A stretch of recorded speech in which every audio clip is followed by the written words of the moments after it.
राधे राधे। जय श्री कृष्णा। कान्हा जी की कृपा आप सब पर बनी रहे। कान्हा जी आप सबकी मनोकामनाएं पूरी करे। आप सबको मकर संक्रांति की हार्दिक शुभकामनाएं। मैं सुषमा आपके अपने चैनल कान्हा प्रेम में आपका हार्दिक स्वागत करती हूँ।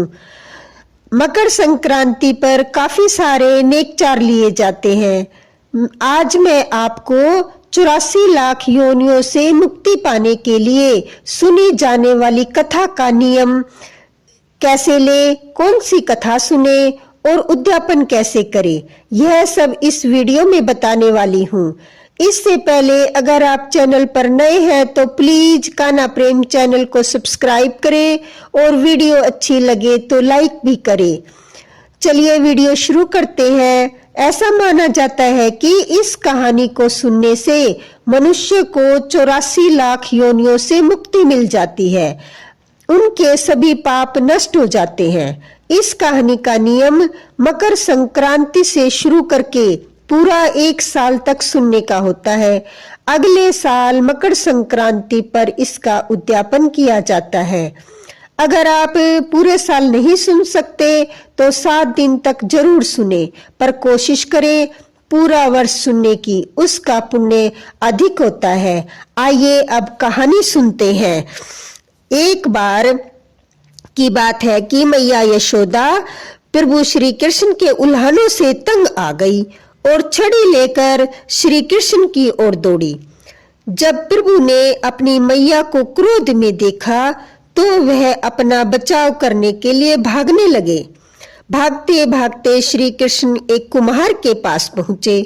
कुम्हार तो अपनी मिट्टी से घड़े बनाने में व्यस्त था, लेकिन जैसे ही कुम्हार ने भगवान को देखा तो वे बहुत प्रसन्न हुए।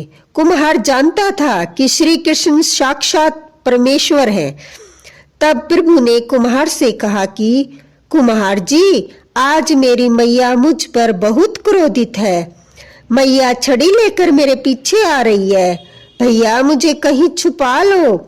तब कुम्हार ने श्री कृष्ण भगवान को एक बड़े से मटके के नीचे छुपा दिया।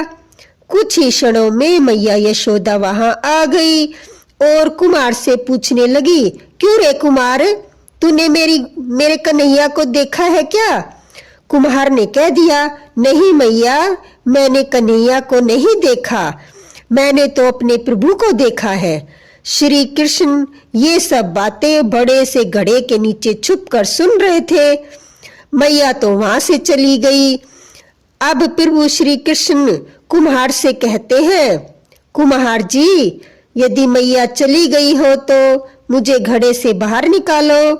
कुम्हार बोला, ऐसे नहीं प्रभु जी, पहले मुझे 84 लाख योनियों के बंधन से मुक्त करने का वचन दो। भगवान मुस्कुराए और कहा, ठीक है, मैं तुम्हें 84 लाख योनियों से मुक्त करने का वचन देता हूँ। अब तो मुझे बाहर निकाल दो। कुमार कहने लगा, मुझे अकेले नहीं प्रभु जी, मेरे परिवार के सभी लोगों को भी 84 लाख योनियों के बंधन से मुक्त करने का वचन दोगे तो मैं आपको इस घड़े से बाहर निकालूंगा। प्रभु जी कहते हैं, चलो ठीक है, उनको भी 84 लाख योनियों के बंधन से मुक्त होने का मैं वचन देता हूँ। अब तो मुझे घड़े से बाहर निकाल दो। अब कुम्हार कहता है, बस प्रभु जी, एक विनती और है, उसे भी पूरा करने का वचन दे दो तो मैं आपको घड़े से बाहर निकाल दूंगा। भगवान बोले, वो भी बता दे, क्या करना चाहते हो? कुम्हार कहने लगा, प्रभु जी, जिस घड़े के नीचे आप छुपे हो उसकी मिट्टी मेरे बैलों के ऊपर लाद के लाई गई है। मेरे इन बैलों को भी 84 के बंधन से मुक्त करने का वचन दो। भगवान ने कुम्हार के प्रेम पर प्रसन्न होकर उन बैलों को भी 84 के बंधन से मुक्त होने का वचन दिया। प्रभु बोले, अब तो तुम्हारी सब इच्छा पूरी हो गई, अब तो मुझे घड़े से बाहर निकाल दो। तब कुम्हार कहता है, अभी नहीं भगवान, बस एक अंतिम इच्छा और है, उसे भी पूरा कर दीजिए। और वो ये है, जो भी प्राणी हम दोनों के बीच के इस संवाद को सुनेगा उसे भी 84 लाख योनियों के बंधन से मुक्त करोगे। बस यह वचन दे दो तो मैं आपको इस घड़े से बाहर निकाल दूंगा। कुमार की प्रेम भरी बातों को सुनकर प्रभु श्री कृष्ण बहुत खुश हुए और कुम्हार की इस इच्छा को पूरा करने का वचन दिया। फिर कुम्हार ने बाल श्री कृष्ण को घड़े से बाहर निकाल दिया, उनके चरणों में साष्टांग प्रणाम किया, प्रभु जी के चरण धोए और चरणामृत पिया।